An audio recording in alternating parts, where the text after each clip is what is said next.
यूएसवाई classes साहित्य गंगा में आप सभी का स्वागत है। आज हम लोग एक नाटक पढ़ेंगे, ध्रुव स्वामी, जो जयशंकर प्रसाद की है। इसे हम दो पार्ट में कंप्लीट करेंगे। तो आज पहला पार्ट है। पहले भाग में हम लोग लगभग ये 50-55 पेज का है। तो पहले भाग में हम लोग 25 पेज कवर करेंगे, दूसरे भाग में फिर 25 पेज करेंगे, और इस प्रकार से हमारा जो है यह नाटक दो पार्ट में संपूर्ण हो जाएगा। तो चलिए देर न करते हुए हम लोग नाटक को आरंभ करते हैं, अन्यथा वीडियो लंबा हो जाएगा।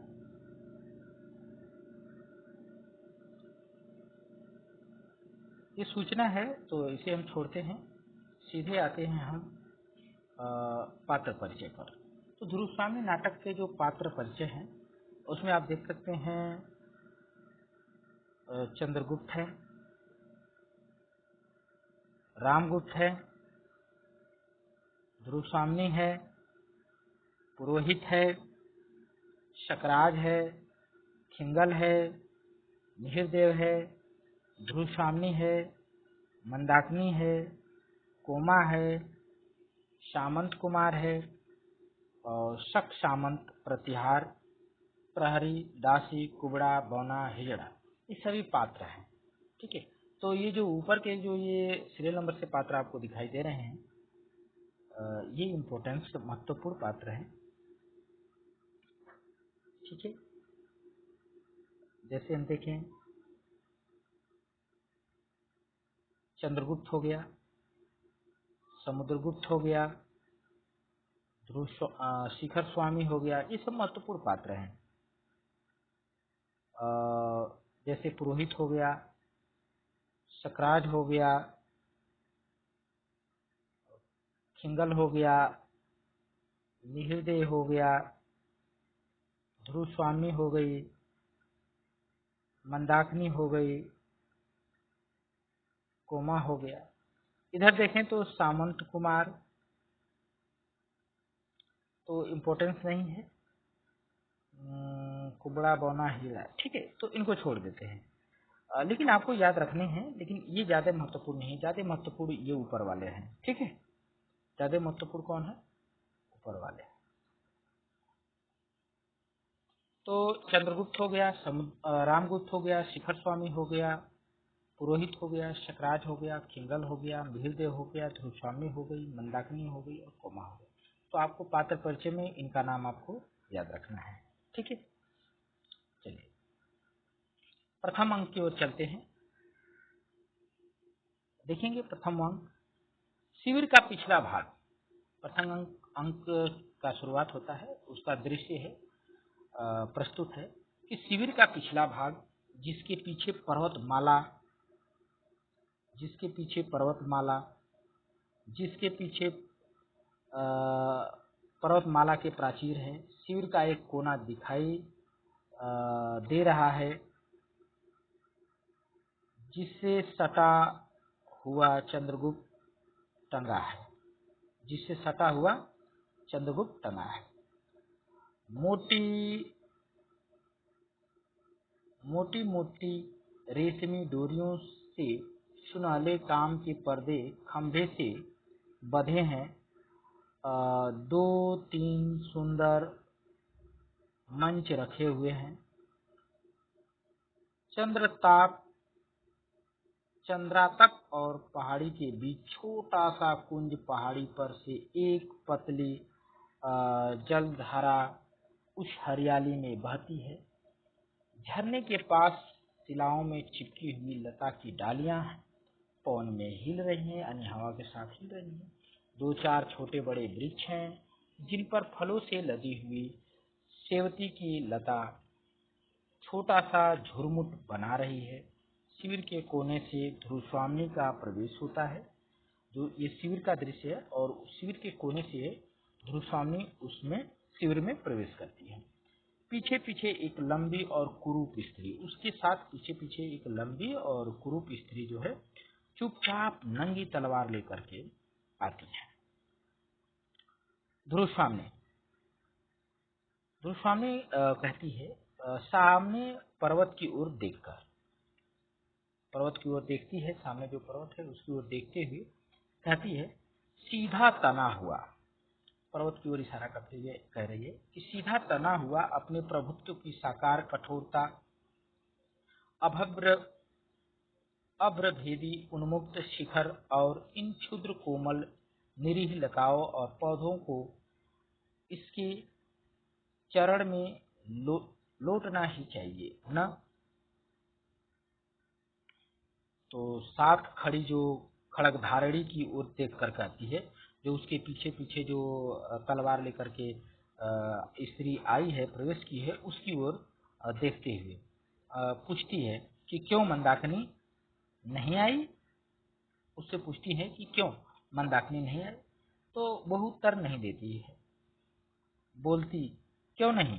तब ये कहती हैं कि तुम बोलती क्यों नहीं, यह तो मैं जानती हूँ कि इस राजकुल के अंतःपुर में मेरे लिए न जाने कब से नीरव अपमान संचित रहा है, मेरा अपमान होता रहा है न जाने कब से, जो मुझे आते ही मिला। किंतु क्या तुम जैसी दासियों से भी वही मिलेगा? क्या तुम जैसी दासियों से भी मेरा अपमान ही मिलेगा? मेरे प्रश्नों का जवाब नहीं मिलेगा? इसी शैलमाला की तरह मौन रहने का अभिनय तुम न करो, बोलो। तुम जो है बिल्कुल इसी पर्वतमाला जैसे, ये पर्वत पहाड़ है, चुपचाप शांत रहता है, वैसे तुम मौन न रहो, मौन रहने का जो है नाटक न करो, अभिनय न करो, बोलो, कुछ बोलो। वह दांत निकालकर विनय प्रकट करती हुई कुछ और आगे बढ़ने का संकेत करती है। ठीक है, संकेत करती है और आगे। अरे यह क्या मेरे भाग्य विधाता, यह कैसा इंद्रजाल? उस दिन राज महापुरोहित ने कुछ आहुतियों के बाद मुझे जो आशीर्वाद दिया था, क्या वह अभिशाप था? इस राजकीय अंतःपुर में सब जैसे एक रहस्य छिपाए हुए चलते हैं, बोलते हैं और मौन हो जाते हैं। तब वो खड़गधारणी स्त्री जो है विविधता और भय का अभिनय करते हुए आगे बढ़ने का संकेत करती है। तो क्या तुम मुख हो? तब ये ध्रुवस्वामी कहते हैं क्या तुम मुख हो, बोल नहीं सकती? तुम कुछ बोल न सको, मेरी बातों का उत्तर भी न दो, इसलिए तुम मेरी सेवा में नियुक्त की गई हो, इसीलिए तुम मेरी सेवा में नियुक्त की गई हो कि तुम चुपचाप रहना, कुछ बोलना मत। यह असहाय है, ये सहनीय नहीं है। इस राजकुल में एक भी संपूर्ण मनुष्यता का निदर्शन न मिलेगा क्या? इस राजकुल में कोई भी जो है व्यक्ति ऐसा नहीं मिलेगा जो संपूर्ण हो। जिधर देखो कबड़े, बौने, हिजड़े, गूंगे और बहरे ही मिल रहे हैं, कोई संपूर्ण मनुष्य नहीं मिल सकता क्या? चढ़ती हुई ध्रुवस्वामी आगे बढ़कर झरने के किनारे बैठ जाती है और खड़गधारणी भी इधर उधर देखकर ध्रुवस्वामी के पैरों के समीप बैठती है। अब खड़गधारी जो है जो तलवार लेके घूम रही है उनके पीछे पीछे, वो बोलती है। सशंक चारों ओर देखती है, वो जो है चारों ओर देखती है और उसके बाद बोलती है, देवी, प्रत्येक स्थान और समय बोलने के योग्य नहीं होता। वो कहती है कि हे देवी, हर स्थान पर, हर स्थान जो है और समय, हर स्थान और हर समय बोलने के योग्य नहीं होता। कभी कभी मौन रह जाना बुरी बात नहीं है। मुझे अपनी दासी समझिए। अवरोध के भीतर मैं गूंगी हूँ, अवरोध के भीतर मैं गूंगी हूँ। यहाँ संदिग्ध न रहने के लिए मुझे ऐसा ही करना पड़ता है। ध्रुवस्वामी, अरे तो क्या तुम बोलती भी हो? पर यह तो कहो, यह कपट आचरण किस लिए, यह कपट आचरण किस लिए कर रही हो कि बोल नहीं रही थी? क्यों, ऐसा क्यों? किसको धोखा दे रही? खड़गधारी, एक पीड़ित की प्रार्थना सुनने के लिए, एक पीड़ित की प्रार्थना सुनने के लिए कुमार चंद्रगुप्त को आप भूल न गई होंगी। तब वो कहती है खड़गधारी की एक पीड़ित की प्रार्थना सुनने के लिए मुझे मौन रहना पड़ता है। एक बात बता दूं कि कुमार चंद्रगुप्त को आप भूल नहीं गई होंगी। ध्रुवस्वामी उत्कंठा से, वही ना जो मुझे बंदनी बनाने के लिए गए थे, वही चंद्रगुप्त ना। खड़गधारणी कहती है दांतों से जीभ दबाकर कुछ बोलती है, क्या यह आप क्या कह रही हैं? उनको तो स्वयं आपने भीषण भविष्य का पता नहीं प्रत्येक क्षण उनके प्राणों पर संदेह करता है। उन्होंने पूछा है कि मेरा क्या अपराध है। रोशानी उदासी की मुस्कुराहट के साथ कहती है, अपराध अपराध पूछ रहे हैं, मैं क्या बताऊं। तो क्या कुमार भी बंदी हैं? क्या कुमार भी बंदी हैं कि अपराध पूछ रहे हैं? खरधारी कुछ कुछ वैसा ही है देवी, कुछ कुछ वैसा ही है देवी, वो भी बंदी तमाम है। राजा धीराज से कहकर क्या आप उनका कुछ उपकार कर सकेंगे?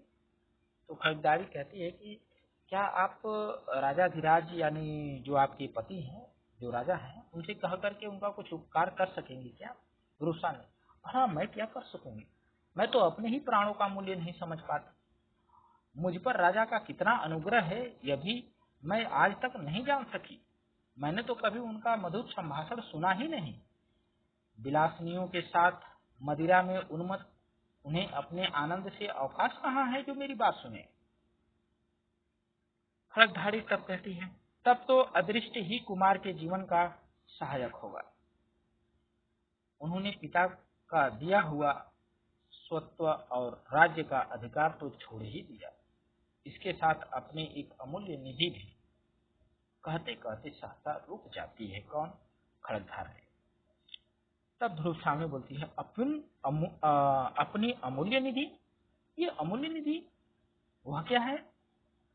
खड़गधारी, वह अत्यंत गुप्त है देवी, वह अत्यंत गुप्त है देवी, किंतु मैं प्राणों की भीख मांगती हुई कह सकूंगी। अरे कि पर मैं बता सकूंगी क्योंकि वो गुप्त है, यानी बताना नहीं है, लेकिन मैं प्राणों की भिक्षा मांगते हुए मैं बता सकती हूँ, कह सकती हूँ। ध्रुव स्वामी कुछ सोचकर, तो जाने दो, छिपी हुई बातों से मैं घबरा उठी हूँ। हाँ, मैंने उन्हें देखा था, वह निर्भर प्राची का बाल अरूढ़, आह राजचक्र सबको पीसता है, राजचक्र सबको पीसता है, पीसने दो, हम निसहायों को और दुर्बलों को पीसने दो। कौन कहता है? ध्रुव स्वामी की बात कहते हैं। तब खड़गधारी कहती है, देवी यह बल्लरी जो झरने के समीप पहाड़ी पर चढ़ गई है, यह बल्लरी जो झरने के समीप पहाड़ी पर चढ़ गई है, उसकी नन्ही नन्ही पत्तियों को ध्यान से देखने पर आप समझ जाएंगे वह काई की जाति की है।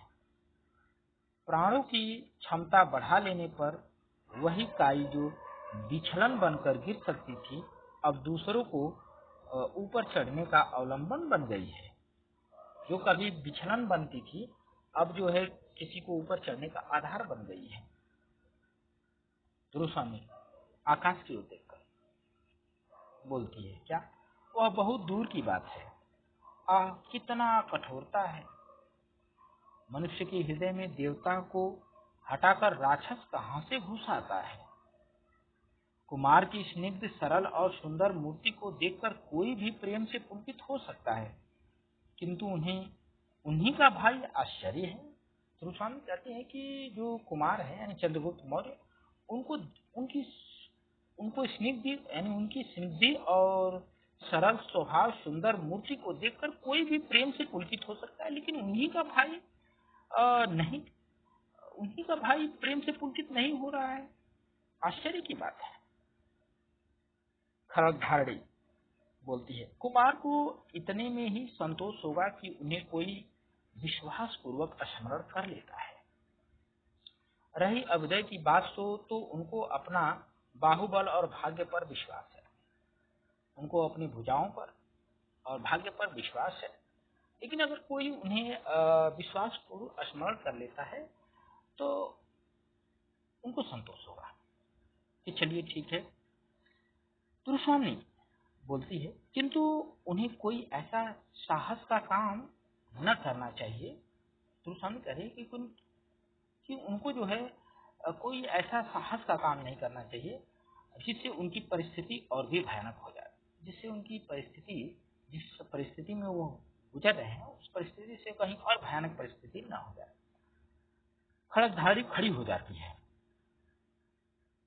तुरुस्वामी कहती है, अच्छा तो अब तू जा और अपने मन संकेत से किसी दासी को यहाँ भेज दे। अब कहती है कि अच्छा तू अब जा और अपने मौन संकेत से, बोलना मत, मूक रह करके संकेत के माध्यम से किसी दासी को यहाँ भेज दे, मैं अभी यहीं बैठना चाहती हूँ। खड़गधाड़ी नमस्कार करके जाती है और एक दासी का प्रवेश होता है। दासी हाथ जोड़कर, देवी शाम काल हो चला है, वनस्पतियां शिथिल होने लगी हैं, देखिए न व्योम बिहारी पक्षियों का झुंड भी अपने नीड़ों से प्रसन्न कोलाहल से लौट रहा है, क्या भीतर चलने की अभी इच्छा नहीं है? तो ध्रुव स्वामी कहती है, चलूंगी क्यों नहीं, किंतु मेरा नीड़ कहाँ है, मेरा नीड़ कहाँ है, मेरा घर कहाँ है? यह तो स्वर्ण पिंजर है, यह तो सोने का पिंजरा है। करुण भाव से उठकर दासी के कंधे पर हाथ रखकर चलने को उद्यत होती है। नेपथ्य में कोलाहल होता है। महादेवी कहाँ है, उन्हें कौन बुलाने गई है? आवाज ये आता है कि महादेवी कहाँ है, उन्हें कौन बुलाने गया है? ध्रुव स्वामी बोलती है, यह उतावली कैसी? प्रतिहारी का प्रवेश करके घबराहट से वो प्रवेश करता है और घबराहट से बोलता है, भट्टारक इधर आए हैं क्या? ध्रुव स्वामी व्यंग से मुस्कुराती हुई, मेरे आंचल में तो छिपे नहीं हैं, देखो किसी कुंज में ढूंढो। ध्रुव स्वामी जी ये बात जब प्रतिहारी बोलती है कि भट्टारक इधर आए हैं क्या, तो ध्रुव स्वामी कहती है, व्यंग बोलती है कि मेरे आंचल में तो छिपेंगे नहीं, अरे जब इधर ही होंगे तो कहीं होंगे, देखो किसी कुंज में ढूंढो उनको। प्रतिहारी संभ्रम से, अरे महादेवी क्षमा कीजिए, युद्ध संबंधी एक आवश्यक संवाद देने के लिए महाराज को खोजता हुआ मैं इधर आ गया हूँ। युद्ध संबंधी कोई आवश्यक संवाद है, कोई बात कहनी है, उसी के लिए जो है महाराज को खोजता हुआ इधर आ गया हूँ। ध्रुव स्वामी होंगे कहीं, यहाँ तो नहीं है, जाओ ढूंढो कहीं और ढूंढो, यहाँ नहीं है। उदास भाव से दासी के साथ ध्रुव स्वामी का प्रस्थान होता है। उदास भाव से दासी के साथ ध्रुव स्वामी क्या होती है, चली जाती है। दूसरी ओर से खड़गधाड़ी का पुनः प्रवेश होता है और कुंज में से अपना उत्तरीय संभालता हुआ रामगुप्त निकलकर एक बार प्रतिहारी की ओर फिर खड़गधाड़ी की ओर देखता है। अब उधर से जो है रामगुप्त निकलता है और एक बार वो प्रतिहारी की ओर देखता है, फिर खड़गधाड़ी जो स्त्री है उसकी ओर देखता है। प्रतिहारी, जय हो देव, जय हो देव। प्रतिहारी बोलता है कि राजा को, रामगुप्त जो राजा हैं, प्रतिहारी बोलता है, जय हो देव, एक चिंताजनक समाचार निवेदन करने के लिए आमत्य ने मुझे भेजा है। पता है एक चिंताजनक समाचार है, वो आपसे कहने के लिए मुझे आमत्य ने भेजा है। रामगुप्त झिठलाकर, चिंता करते करते देखता हूँ कि मुझे मर जाना पड़ेगा क्या? वो कह रहा है कि चिंता करते करते तो लग रहा है मुझे ही मर जाना पड़ेगा। ठहरो, खड़गधाड़ी से कहता है कि ठहरो। हाँ जी, तुमने अपना काम तो अच्छा किया। उसको जो है प्रतिहारी को जो है ठहरने के लिए कहता है, फिर खड़गधाड़ी से कहता है कि हाँ जी, तुमने अच्छा अपना काम अच्छे से किया, किंतु मैं समझ न सका कि चंद्रगुप्त को वह अब भी प्यार करती है या नहीं। इसका मतलब ये है कि जो खड़गधाड़ी है वो उनसे जो है ध्रुव स्वामी से कुछ उड़वा रही है, कुछ कहलवा रही है, और रामगुप्त जो है छिप करके सुन रहा है। तो वो सुन लेता है, तो वो जब निकलता है तो खड़गधाड़ी से कहता है कि हाँ जी, तुमने अपना काम तो अच्छे से किया, तुमने जो प्रश्न किया उससे अच्छे से किया, किंतु मैं समझ न सका कि क्या वो अभी चंद्रगुप्त से प्यार करती है या नहीं। तब खड़गधाड़ी प्रतिहारी की ओर देखकर चुप रह जाती है। तब खड़गधाड़ी जो है वो कुछ बोलती नहीं है, क्योंकि वहां पर प्रतिहारी खड़ा है, इसलिए वो चुप रह जाती है। रामगुप्त प्रतिहारी की ओर क्रोध से देखता हुआ, तब वो रामगुप्त जो है प्रतिहारी को जो है क्रोध से देखता है। तुमसे मैंने कह न दिया कि अभी मुझे अवकाश नहीं। वो प्रतिहारी से कहता है कि अभी मुझे अवकाश नहीं है, तुम जाओ, कहना ही चाह रहा है। ठहर कर आना, कह रहा है कि ठहर कर आना, अभी जाओ। प्रतिहारी कहता है कि राजाधिराज, शकों ने किसी पहाड़ी राह से उतरकर नीचे का गिरिपथ रोक लिया है। हम लोगों के शिविर का संबंध राजपथ से टूट गया है। शकों ने दोनों ओर से घेर लिया है।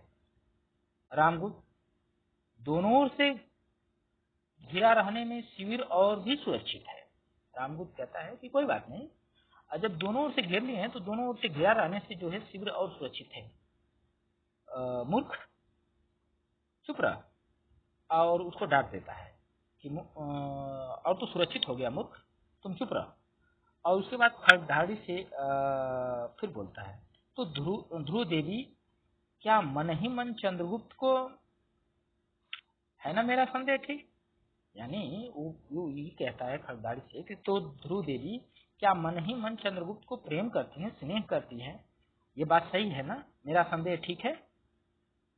फिर प्रतिहारी बीच में बोलता है हाथ जोड़कर, अपराध क्षमा हो देव, आमत्य युद्ध परिषद में आपकी प्रतीक्षा कर रहे हैं।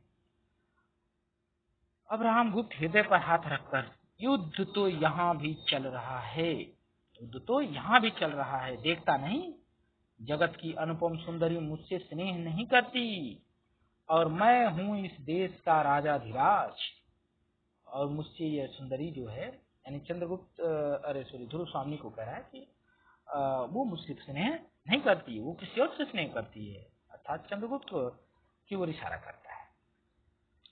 प्रतिहारी, फिर प्रतिहारी बोलता है, महाराज सकराज का संदेश लेकर एक दूत भी आया है। देखिए, युद्ध छिड़ गया है, वहां पर युद्ध छिड़ने वाला है, जो राज है वो राजपाट है, जो वो कोई दूसरा हड़पने वाला है, लेकिन इसे कहीं दूसरी ओर चिंता आ रही है। रामगुप्त, आह किंतु ध्रुव देवी उसके मन में टीस है, कह रहा है कि आह किंतु ध्रुव देवी जो है मेरे मन में क्या है, एक टीस है, कुछ सोचकर।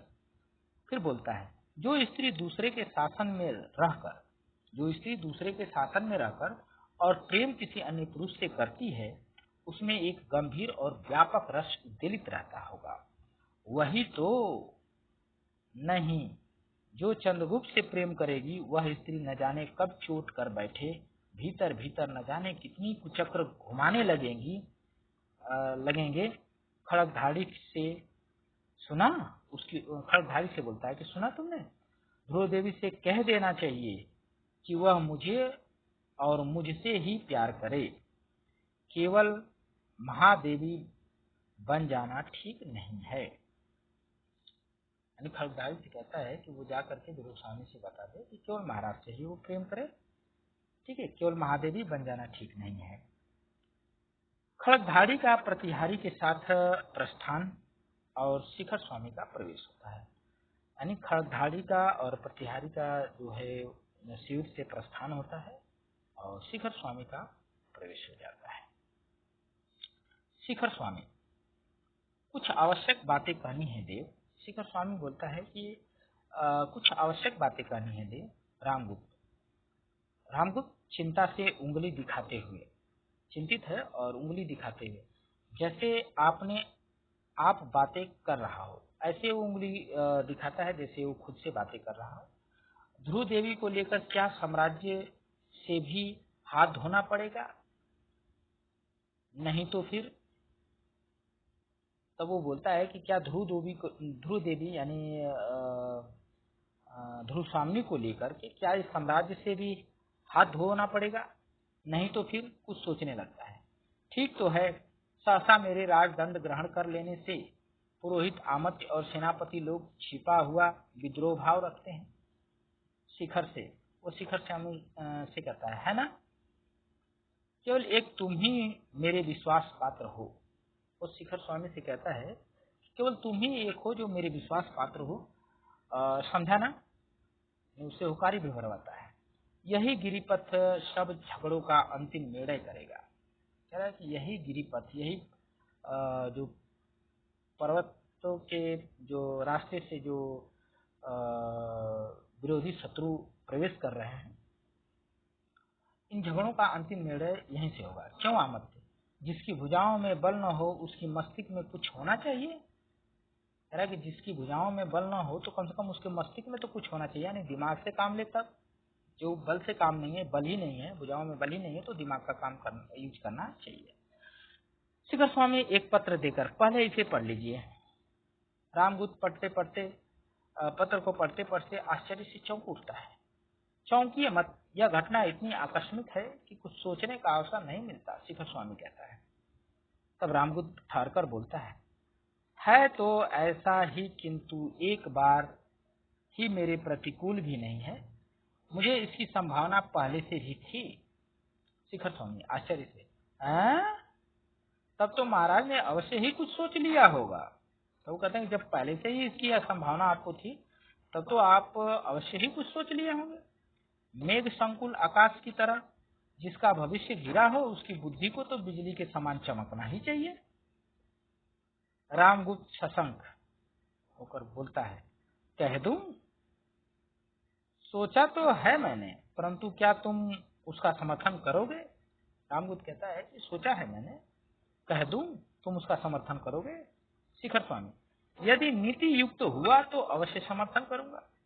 सबके विरुद्ध रहने पर भी स्वर्गीय और आर्य समुद्रगुप्त की आज्ञा के प्रतिकूल मैंने ही आपका समर्थन किया था। यानी आपके पिता स्वर्गीय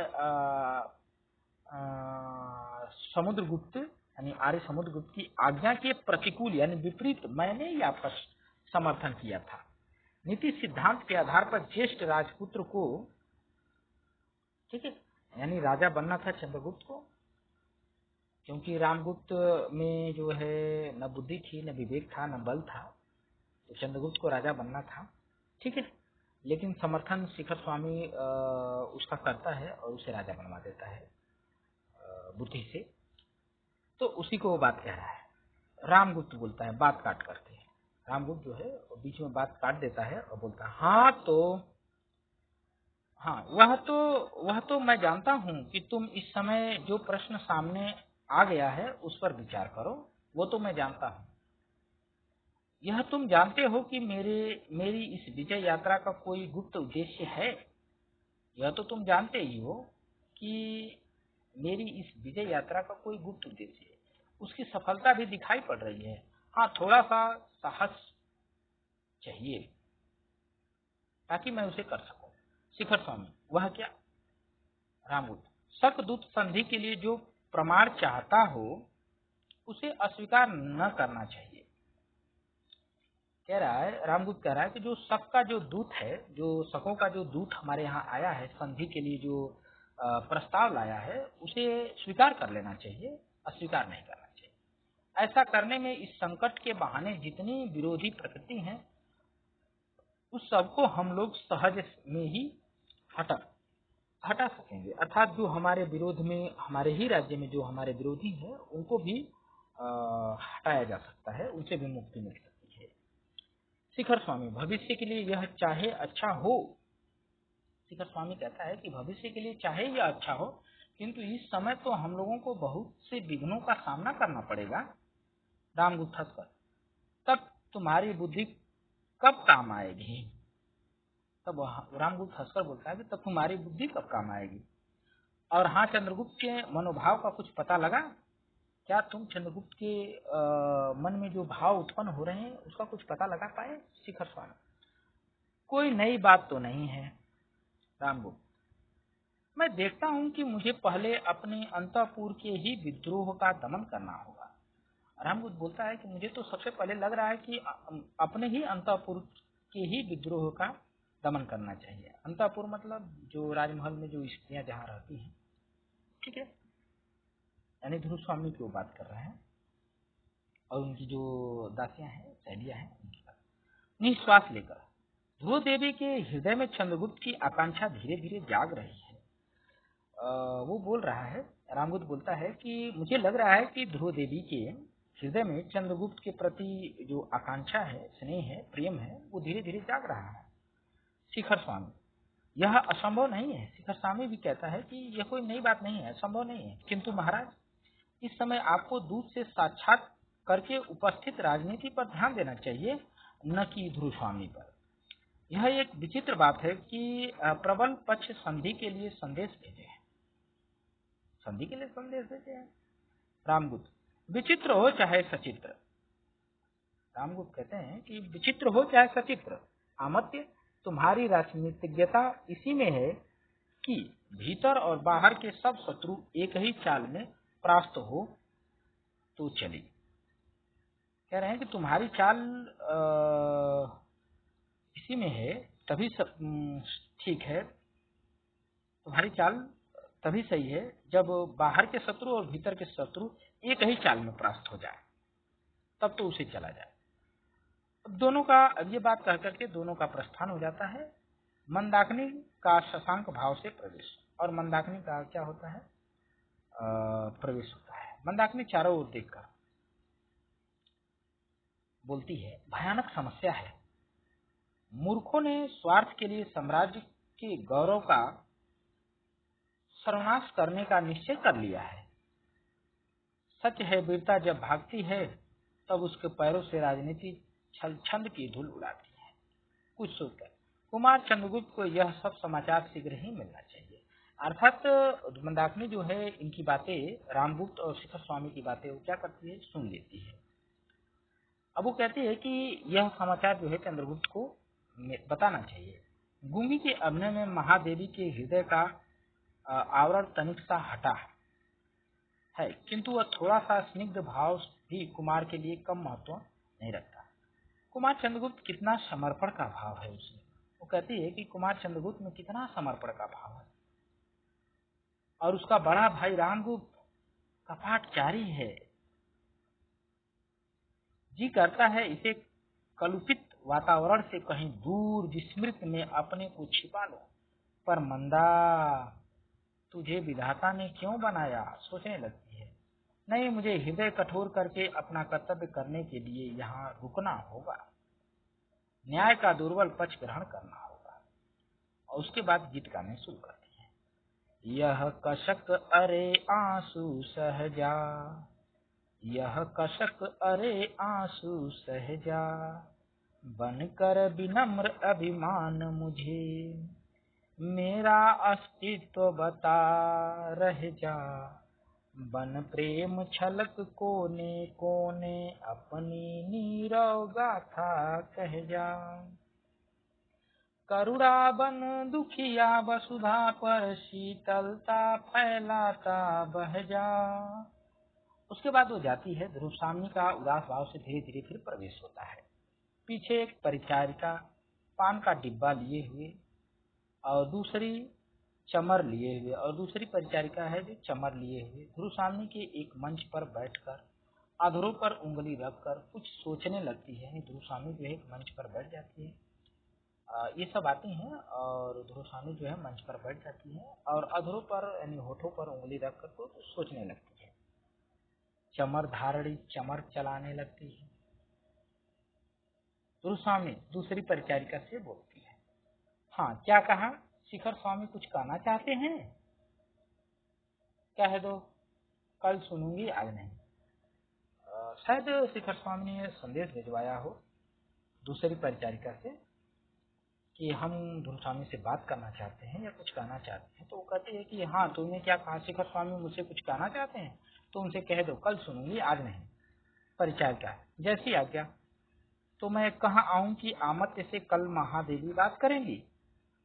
ध्रुवसामनी कुछ सोचकर, ठहरो तो, वह गुप्त साम्राज्य का आमत्य है, उससे आज ही भेंट करनी होगी।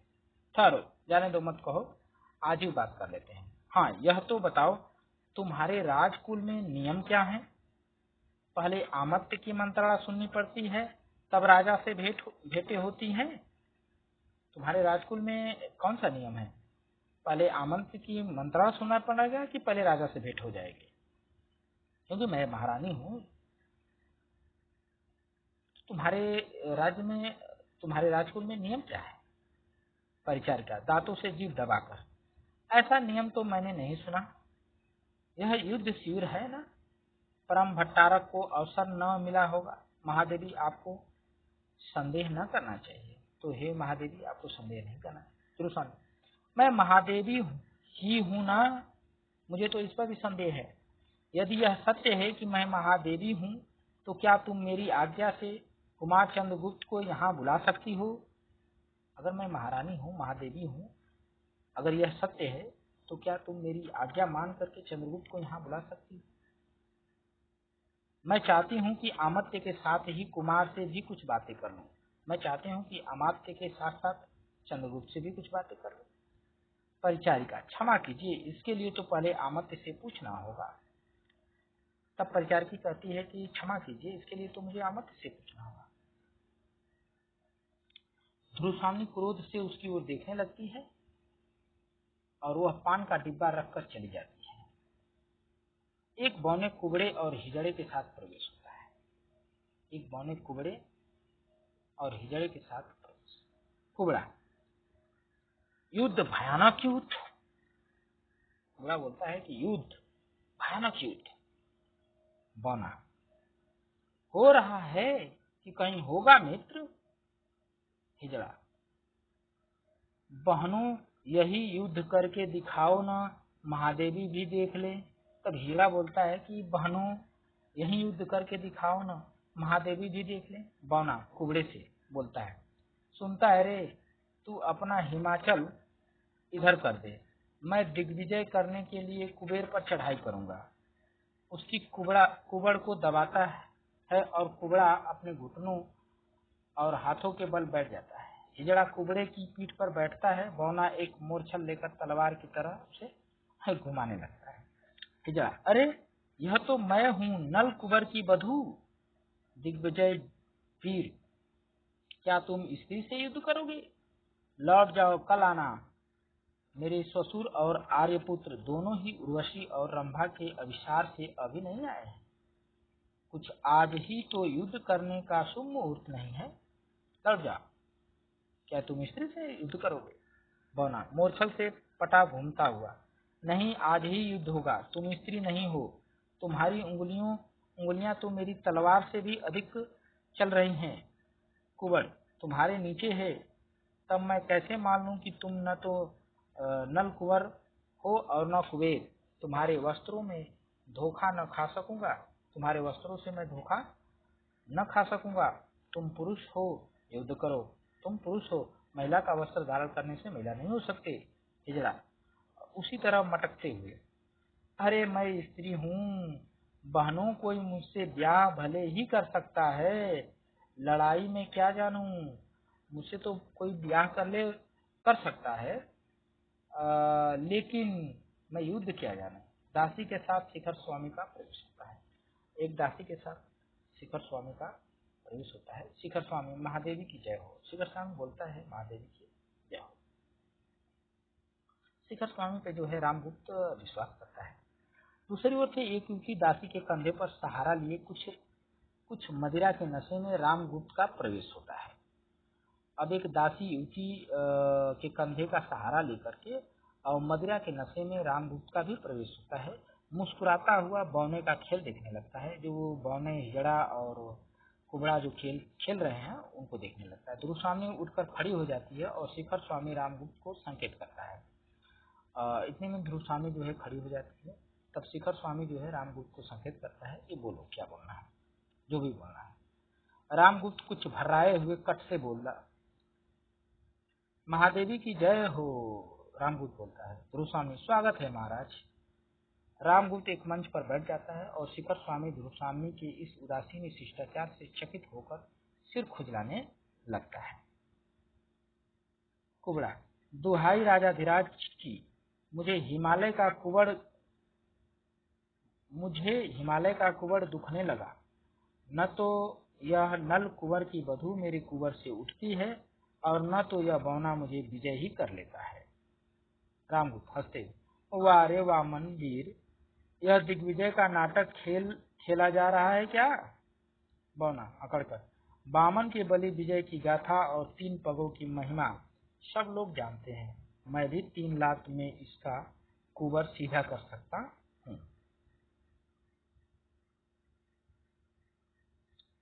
कुबड़ा, लगा दे भाई बौने, फिर यह अचल हेमकूट बनना तो छूट जाए। हिजड़ा, देखो जी, मैं नल कुंवर की बधू इस पर बैठी हूँ। बौना, झूठ, युद्ध के डर से पुरुष होकर भी यह स्त्री बन गया है। हिजड़ा, मैं तो पहले ही कह चुकी हूँ कि मैं युद्ध करना नहीं जानती। बौना, तुम नल कुंवर की स्त्री हो ना, तो अपनी विजय का उपहार समझकर मैं तुम्हारा हरण कर लूंगा। और लोगों की ओर देखकर उसका हाथ पकड़कर खींचता हुआ ले जाता है। ठीक होगा ना? कदाचित यह धर्म के विरुद्ध न होगा। ध्रुवस्वामी क्रोध से कड़क कर बोली, निकलो, अभी निकलो यहाँ से। ऐसी निर्लज्जता का नाटक मैं नहीं देखना चाहती। शिखर स्वामी की ओर भी सक्रोध यानी क्रोध से देखती है। शिखर के संकेत करने पर वे सब भाग जाते हैं, यानी शिखर स्वामी जो है संकेत करता है चले जाओ यहाँ से, तो सब चले जाते हैं। रामगुप्त, अरे वो दिग्विजयी सुन तो, उठकर टाली पीटता हुआ हंसने लगता है। ध्रुवस्वामी क्षोभ और घृणा से मुंह फिरा लेती है। शिखर स्वामी के संकेत से दासी मदिरा का पात्र ले आती है। उसे देखकर प्रसन्नता से आंख फाड़कर शिखर की ओर अपना हाथ बढ़ा देती है। अमात्य, आज ही महादेवी के पास मैं आया और आप भी पहुंच गए। यह एक विलक्षण घटना है न। पात्र लेकर पीने लगता है, जो मदिरा का पात्र है, फिर पीने लगता है। शिखर स्वामी, देव मैं इस समय एक आवश्यक कार्य से आया हूँ। शिखर स्वामी कहता है कि देव मैं इस समय एक आवश्यक कार्य से आया हूँ। राम, ओह मैं तो भूल ही गया था। वह बर्बर सकराज क्या चाहता है? मैं आक्रमण न करूं? इतना ही तो, जाने दो। युद्ध कोई अच्छी बात तो नहीं है। मैं जब वो चाहता है कि मैं युद्ध न करूं तो नहीं करूंगा। शिखर स्वामी, वह और भी कुछ चाहता है। रामगुप्त, क्या क्या कुछ सहायता भी मांग रहा है क्या? शिखर स्वामी सिर झुकाकर गंभीरता से, नहीं देव, वह बहुत ही असंगत और अशिष्ट याचना कर रहा है। रामगुप्त, क्या? कुछ कहो भी, क्या मांग रहा है और क्या चाहता है? शिखर स्वामी, क्षमा हो महाराज, दूध तो अवध्य होता है, अबध्य होता है, यानी उसका बद्ध नहीं किया जा सकता दूध का, ठीक है, इसलिए उसका संदेश सुनना ही पड़ा। वह कहता था कि सकराज से महादेवी ध्रुवस्वामिनी का, फिर ये बात कहते इतनी पर रुक जाता है और रुक करके ध्रुवस्वामिनी की ओर देखने लगता है। ध्रुवस्वामी सिर हिलाकर कहने की आज्ञा देती है कि कहो कहो। विवाह संबंध स्थिर हो चुका था। बीच में ही आर्य समुद्रगुप्त की विजय यात्रा में महादेवी के पिताजी ने उपहार में गुप्त कुल में भेज दिया, इसलिए महादेवी को वह, फिर यहीं पे रुक जाता है। रामगुप्त, क्या कहते हो अमात्य? क्या वह महादेवी को मांगता है? शिखर स्वामी, हाँ देव, साथ ही वह अपने सामंतों के लिए भी मगध के सामंतों की स्त्रियों को मांगता है, यानी जो उसके सामंत हैं उनके लिए हमारे सामंतों की स्त्रियों को मांगता है और अपने लिए जो है ध्रुवस्वामी को मांगता है। रामगुप्त श्वास लेकर, ठीक ही है, जब उसके यहाँ सामंत हैं तब उन लोगों के लिए भी स्त्रियां चाहिए। हाँ, क्या यह सच है कि महादेवी के पिता ने पहले सकराज से इनका संबंध स्थिर कर लिया था? शिखर स्वामी, यह तो मुझे नहीं मालूम। ध्रुवस्वामी रोष से फूलती हुई टहलने लगती है, गुस्सा होकर के। समुद्रगुप्त, महादेवी अमात्य क्या पूछ रहे हैं? समुद्रगुप्त बोलता है कि महादेवी ध्रुवस्वामी अमात्य क्या पूछ रहे हैं? ध्रुवस्वामी, इस प्रथम संभाषण के लिए मैं कृतज्ञ हूँ महाराज, किंतु मैं भी यह जानना चाहती हूँ कि गुप्त साम्राज्य क्या स्त्री संप्रदान से ही बढ़ा है? क्या ये गुप्त साम्राज्य का जो विकास हुआ है, क्या स्त्रियों का दान करके ही इसे बढ़ाया गया है? रामगुप्त झेप कर हंसता हुआ, हैं बताइए अमात्य जी, इस प्रश्न का आंसर बताइए। शिखर स्वामी, मैं क्या कहूँ, शत्रु पक्ष का यही संधि संदेश है, यदि स्वीकार न हो तो वो युद्ध करेंगे। शिविर दोनों ओर से घिर गया है, उसकी बात मानिए या मरकर भी अपनी कुल मर्यादा की रक्षा कीजिए, दूसरा कोई उपाय नहीं दिखता। रामगुप्त चौपकर, क्या प्राण देने के अतिरिक्त दूसरा कोई उपाय नहीं है? ओहो, तब तो महादेवी से ही पूछिए। ध्रुवस्वामी तीव्र स्वर से, और आप लोग कुबड़ों बौनों और नपुंसकों का नृत्य देखेंगे? मैं जानना चाहती हूँ किसने सुख दुख में मेरा साथ न छोड़ने की प्रतिज्ञा अग्निवेदी के सामने की थी? कौन था जो मुझसे फेरे लिया था और अग्नि की वेदी पर जो है मेरे सुख और दुख में हमेशा साथ रहने की प्रतिज्ञा किया था? रामगुप्त चारों ओर देखकर, किसने की? कोई बोलता क्यों नहीं है भाई, बोलो किसने की थी? ध्रुवस्वामी, तो क्या मैं राजाधिराज समुद्रगुप्त की महादेवी नहीं हूँ? रामगुप्त की महादेवी नहीं हूँ? रामगुप्त, क्यों नहीं? परंतु रामगुप्त ने ऐसी कोई प्रतिज्ञा न की होगी। मैं तो उस दिन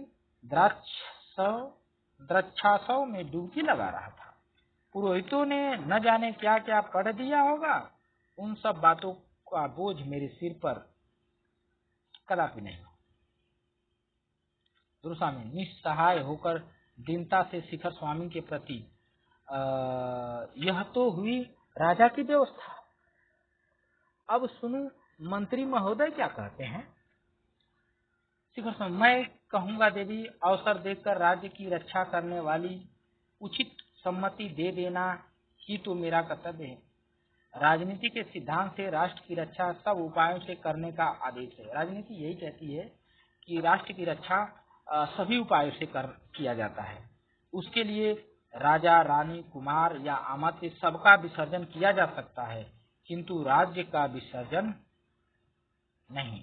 किंतु राज विसर्जन अंतिम उपाय है, यानी राज्य का विसर्जन नहीं किया जा सकता। उससे पहले राजा, रानी या आमंत्र मंत्री किसी का भी विसर्जन हो सकता है। उनके बाद ही कहीं राज्य का विसर्जन संभव है। रामगुप्त प्रसन्नता से, वाह क्या कहा तुमने, तभी तो लोग तुम्हें नीति शास्त्र का बृहस्पति समझते हैं। दुर्वासा, आमत्य तुम बृहस्पति ही चाहे शुक्र। ध्रुवस्वामी कहती है कि आमत्य तुम बृहस्पति ही हो चाहे शुक्र हो, किंतु धूर्त होने से ही क्या मनुष्य भूल नहीं करता। आर्य समुद्रगुप्त के पुत्र को पहचानने में तुमने भूल तो नहीं की। सिंहासन पर भ्रम से किसी दूसरे को तो नहीं बैठा दिया। रामगुप्त आश्चर्य से, क्या क्या क्या क्या क्या कह रही हो। ध्रुवस्वामी, कुछ नहीं, मैं केवल यही कहना चाहती हूँ कि पुरुषों ने स्त्रियों को अपनी पशु संपत्ति समझकर उन पर अत्याचार करने का अभ्यास बना लिया है। वह मेरे साथ नहीं चल सकता, यह अभ्यास मेरे साथ नहीं हो सकता। यदि तुम मेरी रक्षा नहीं कर बचा सकते तो मुझे बेच भी नहीं सकते हो। हाँ, तुम लोगों को आपत्ति से बचाने के लिए मैं स्वयं यहाँ से चली जाऊंगी। शिखर स्वामी मुंह बंद कर, ओहो, राजनीति में ऐसी बातों को स्थान नहीं। जब तक नियमों के अनुकूल संधि का पूर्ण रूप से पालन न किया जाए तब तक संधि का कोई ही नहीं। स्वामी, देखती हूँ कि इस राष्ट्र रक्षा यज्ञ में रानी की बलि होगी ही। शिखर स्वामी, दूसरा कोई उपाय नहीं है, रानी की बलि ही देना पड़ेगा। अच्छा। स्वामी, क्रोध से पैर पटक कर, उपाय नहीं तो न हो निर्लज्ज अमर्त्य, फिर ऐसा प्रस्ताव मैं सुनना नहीं चाहती। रामगुप्त चौकर, इस छोटी सी बात के लिए इतना बड़ा उपद्रव। दासी की ओर देखकर, मेरा तो कंठ सूखने लगा। मदिराला भाई कहाँ है। स्वामी दृढ़ता से, अच्छा तो अब मैं चाहती हूँ कि आमत्य अपने मंत्रणा गृह में जाएं। मैं केवल रानी ही नहीं स्त्री भी हूँ। मुझे अपने को पति कहने वाले पुरुष से कुछ कहना है, राजा से नहीं। शिखर स्वामी का दासियों के साथ प्रस्थान होता है और रामगुप्त, ठहरो जी मैं भी चलता हूँ, उठना चाहता है। ध्रुव स्वामी उसका हाथ पकड़कर रोक लेती है। तुम मुझसे क्या कहना चाहती हो। ध्रुव स्वामी ठहर कर, अकेले यहाँ भय लगता है क्या। बैठिए सुनिए। मेरे पिता ने उपहार स्वरूप कन्यादान किया था, किंतु गुप्त सम्राट क्या अपनी पत्नी शत्रु को उपहार में दे देंगे घुटनों के बल बैठकर। देखिए मेरी ओर देखिए, मेरा अस्तित्व क्या इतने का भी अधिकारी नहीं कि अपने को स्वामी समझने वाला पुरुष उसके लिए प्राण लगा सके। रामगुप्त उसे देखता हुआ, तुम सुंदर हो, ओह कितनी सुंदर हो, किंतु सोने की कटार पर मुग्ध होकर उसे कोई अपने हृदय में डुबा नहीं सकता। तुम्हारी सुंदरता, तुम्हारा नारित्व अमूल्य हो सकता है, फिर भी स्वयं अपने लिए मैं कितना आवश्यक हूँ यह कदाचित तुम नहीं जानती हो। ध्रुव स्वामी उसके पैरों को पकड़कर, मैं गुप्त कुल की बधू होकर इस राज परिवार में आई हूँ इसी विश्वास पर। रामगुप्त उसे रोककर, वह सब मैं नहीं सुनना चाहता। ध्रुव स्वामी, मेरी रक्षा करो, मेरे और अपने घरों की रक्षा करो राजा। आज मैं शरण की प्रार्थनी हूँ। मैं स्वीकार करती हूँ कि आज तक मैं तुम्हारे विलास की सहचरी नहीं हुई, किंतु वह मेरा अहंकार चूर हो गया है। मैं तुम्हारी होकर रहूंगी। राज्य और संपत्ति रहने पर राजा को पुरुषों को बहुत सी रानियां और स्त्रियां मिलती हैं, किंतु व्यक्ति का मान नष्ट होने पर फिर नहीं मिलता। रामदूत घबराकर उसका हाथ हटाता हुआ, ओह, तुम्हारा यह घातक स्वर बहुत ही उत्तेजनापूर्ण है। मैं नहीं, तुम मेरी रानी। नहीं नहीं, जाओ, तुमको जाना पड़ेगा। तुम उपहार की वस्तु हो। आज मैं तुम्हें किसी दूसरे को देना चाहता हूँ। इसमें तुम्हें क्या आपत्ति है? गुरुस्वामी खड़ी होकर तेज, निर्लज्ज, मद्दप, क्लीव, ओह, तुम मेरा कोई रक्षक नहीं। ठहर कर, नहीं, मैं अपनी रक्षा स्वयं करूंगी। मैं उपहार में देने की कोई वस्तु नहीं, शीतल मणि नहीं हूँ। मुझे रक्त की तरल लालिमा है, मुझमें भी रक्त की तरल लालिमा है। मेरा हृदय उष्ण और उसमें आत्मसम्मान की ज्योति है। उसकी रक्षा मैं ही करूंगी। रसना से कृपाण निकाल लेती है। रामगुप्त भयभीत होकर पीछे हटता है। तो क्या तुम मेरी हत्या करोगी? गुरुस्वामी, तुम्हारी हत्या नहीं, तुम जियो भेड़ की तरह। तुम्हारा क्षुद्र जीवन, उसे नहीं लूंगी। मैं अपना ही जीवन समाप्त करूंगी। रामगुप्त, किंतु तुम्हारे मर जाने पर उस बर्बर सकराज के पास किसको भेजा जाएगा जब तुम ही मर जाओगी तो? नहीं नहीं, ऐसा ना करो। हत्या हत्या, दौड़ो दौड़ो, पकड़ो पकड़ो, जो भी है। भागता हुआ निकल जाता है। दूसरी ओर से बेग सहित चंद्रगुप्त का प्रवेश होता है और यह कहते कहते वो भाग जाता है। तब तक दूसरी ओर से चंद्रगुप्त का प्रवेश होता है। चंद्रगुप्त, हत्या? कैसी हत्या? ध्रुवस्वामी को देखकर बोलता है। यह क्या महादेवी, ठहरिए। ध्रुवस्वामी, कुमार। ध्रुवस्वामी बोलती है, कुमार, इसी समय तुम्हें भी आना था। सकरूर देखती हुई, यानी करुणा के साथ वो देखती है। मैं प्रार्थना करती हूँ कि तुम यहाँ से चले जाओ। मुझे अपने अपमान में निर्वसन नग्न देखने का किसी पुरुष को अधिकार नहीं है। मुझे मृत्यु की चादर से अपने को ढक लेने दो। चंद्रगुप्त, किंतु क्या कारण सुनने का मैं अधिकारी नहीं हूँ? क्या मैं कारण भी सुनने का अधिकारी नहीं हूँ? ध्रुवस्वामी, सुनोगे? ठहर कर सोचती हुई, नहीं, अभी आत्महत्या नहीं करूंगी। जब तुम आ गए हो तो थोड़ा ठहरूंगी। यह तीखी छुरी इस अतृप्त हृदय में विकासोन्मुख कुसुम में विषैले कीट के डंक की तरह चुभा दूं या नहीं, इस पर विचार करूंगी। यदि नहीं तो मेरी दुर्दशा का पुरस्कार क्या कुछ और है? हाँ, जीवन के लिए कृतज्ञ, उपकृत और आभारी होकर किसी के अभिमानपूर्ण आत्मविज्ञापन का भार ढोती रहूं। यही क्या विधाता का निष्ठुर विधान है? छुटकारा नहीं, जीवन की नियति के कठोर आदेश पर चलेगा ही। तो क्या यह मेरा जीवन भी अपमान नहीं है? चंद्रगुप्त, देवी, जीवन विश्व की संपत्ति है। प्रमाद से, क्षणिक आवेश से या दुख की कठिनाइयों से उसे नष्ट करना ठीक तो नहीं। गुप्त कुल लक्ष्मी आज यह छिन्न मस्ता का अवतार किस लिए धारण करना चाहती है? सुनूं भी, थोड़ा मैं भी जान लूं। ध्रुवस्वामी, नहीं, मैं न मरूंगी क्योंकि तुम आ गए हो। मेरी शिविका के साथ चामर सज्जित अश्व पर चढ़कर तुम ही उस दिन आए थे। तुम्हारा विश्वासपूर्ण मुखमंडल मेरे साथ आने में क्यों इतना प्रसन्न था? चंद्रगुप्त, मैं गुप्त कुल वधु को आदर सहित ले आने के लिए गया था, फिर प्रसन्न क्यों न हो? रोशन, तो फिर आज मुझे सख्त शिविर में पहुंचाने के लिए उसी प्रकार तुमको मेरे साथ चलना होगा। आंखों से आंसू पोंछती है। चंद्रगुप्त आश्चर्य से, यह कैसा परिहास है, यह कैसा मजाक है? गुरुस्वामी, कुमार, यह परिहास नहीं, राजा की आज्ञा है। सकराज को मेरी अत्यंत आवश्यकता है। वह अवरोध बिना मेरा उपहार दिए नहीं हट सकता। चंद्रगुप्त आवेश में, यह नहीं हो सकता महादेवी।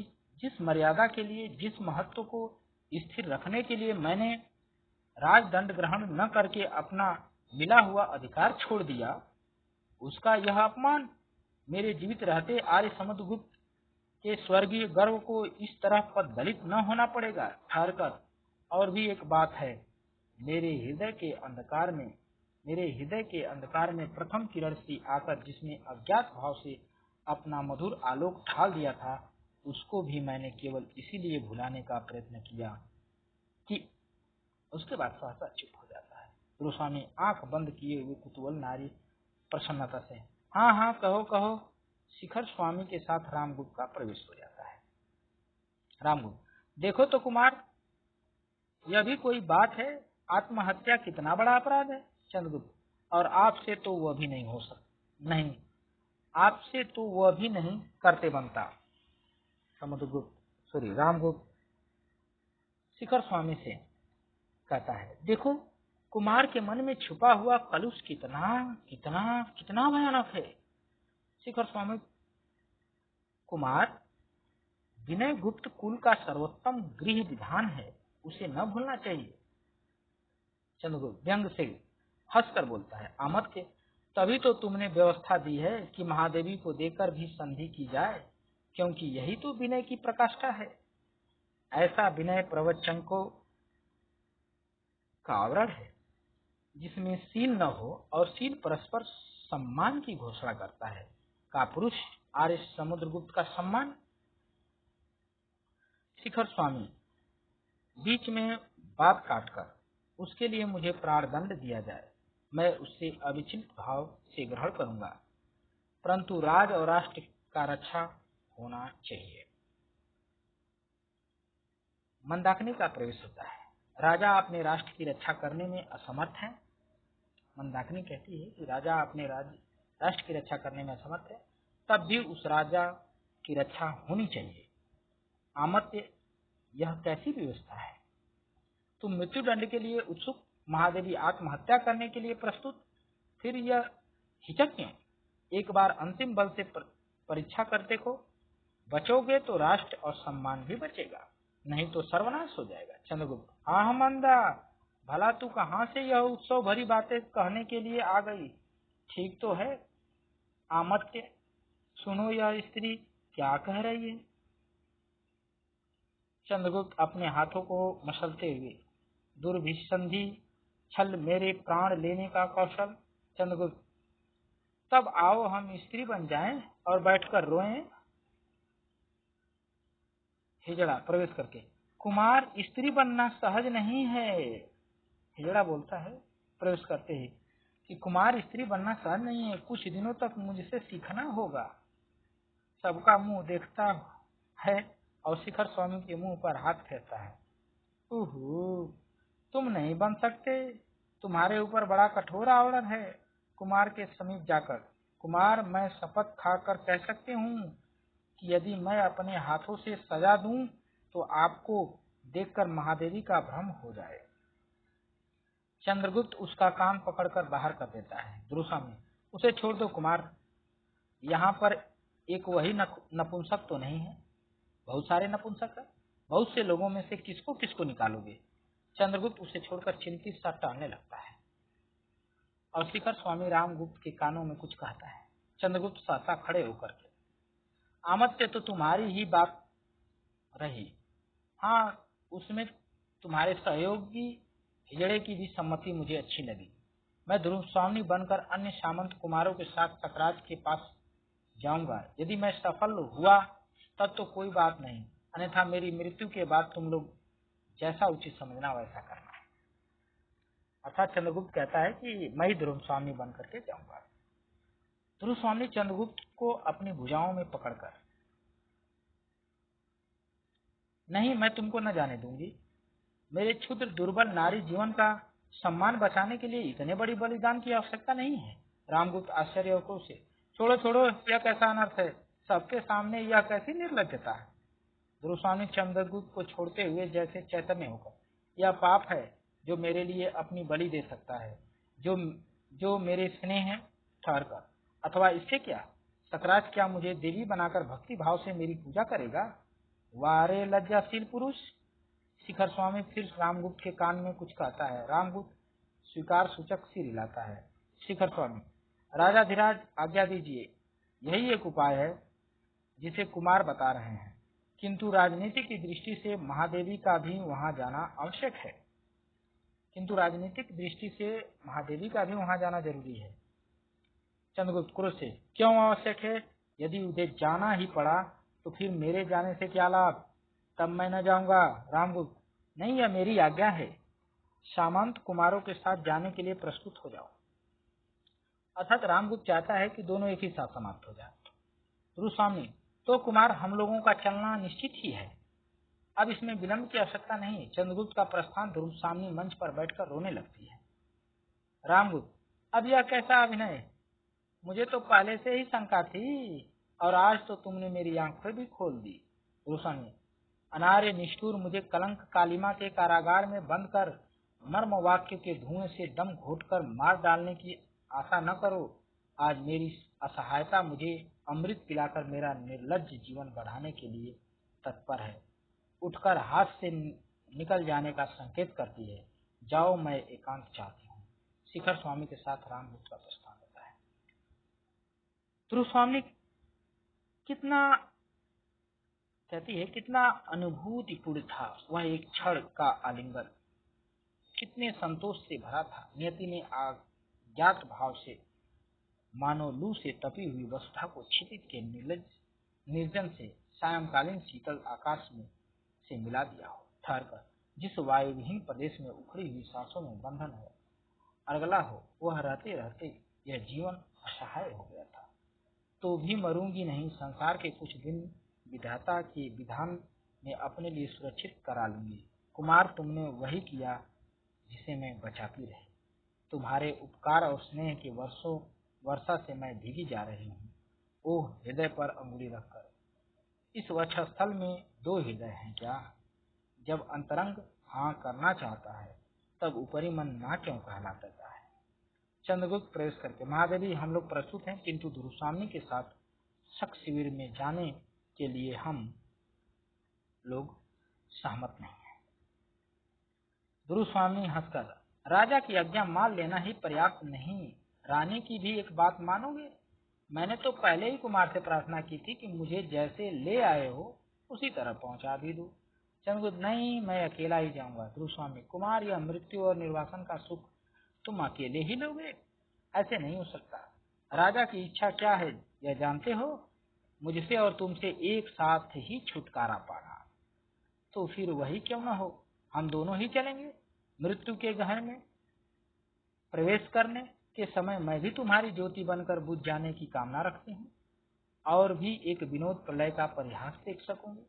मेरे सहचरी, तुम्हारा यह ध्रुवस्वामी का देश ध्रुवस्वामी ही न देखे तो किस काम का? कह रहे कि मेरी सहचरी, तुम्हारा वह ध्रुवस्वामी का भेष अगर तुम्हारी ध्रुवस्वामी ही न देखे तो फिर वो भेष किस काम का? दोनों हाथों से चंद्रगुप्त का चिबुक पकड़कर सक्रूर देखती है। चंद्रगुप्त खुली आंखों से देखता हुआ, तो फिर चलो। सामंत कुमार के आगे आगे मंदाकिनी का गंभीर स्वर से गाते हुए प्रवेश होता है। यहाँ से हम लोग अगले वीडियो में पढ़ेंगे, क्योंकि वीडियो लंबा हो गया, 1 घंटे का ये वीडियो हो गया है। ठीक है, तो यहाँ से हम आगे की स्टोरी अगले वीडियो में देखेंगे। आप सभी लोगों को वीडियो देखने के लिए बहुत बहुत धन्यवाद।